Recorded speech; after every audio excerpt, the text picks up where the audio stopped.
ये देखिए मेरा जो है इन्होंने शनाख्ती कार्ड लेके उन्होंने कहा कि इसके ऊपर पाबंदी है अंदर जाने की, यानी अपने वतन में जाने की, वजीरिस्तान में दाखिल होने पर मुझ पर पाबंदी है। यानी इंसान जो है हैरान हो जाता है क्यों ये पाबंदियाँ क्यों लगाई जा रही है हमारे ऊपर, और क्यों जो है इस तरह की चेक पोस्टों के ऊपर फिर ये लोग प्रोपेगेंडा करते हैं कि ये चाहते हैं कि ये चेक पोस्ट जो है यहाँ से दहशतगर्द गुजरा। हालांकि दहशतगर्द के लिए यहाँ पे रास्ता नहीं रोका जाता, उनके लिए रास्ते हैं, लेकिन यहाँ पे आम लोग जो हैं उनको जाने नहीं दिया जाता और इसको इस तरह ह्यूमिलेट किया जाता है, उनका टाइम ज़ाया किया जाता है, उनकी मोबिलिटी को रोका जाता है।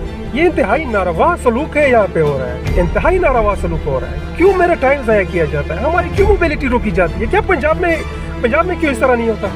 या हमने वाली चेक पोस्ट पे 2 घंटे इंतज़ार किया और यही कह रहे हैं हम जो है क्लियर करेंगे 2 घंटों से, और अभी जो है हमने मजबूरन जो है हमें ज़बरदस्ती जाना पड़ा है।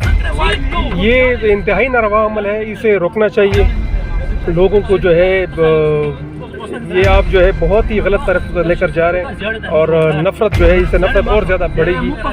ये आप जो कहते हो ना कि नफ़रत बढ़ रही है तो उसकी वजह है ये ह्यूमिलेट कर रहे हैं आप ये इस चेक पोस्टों के ऊपर।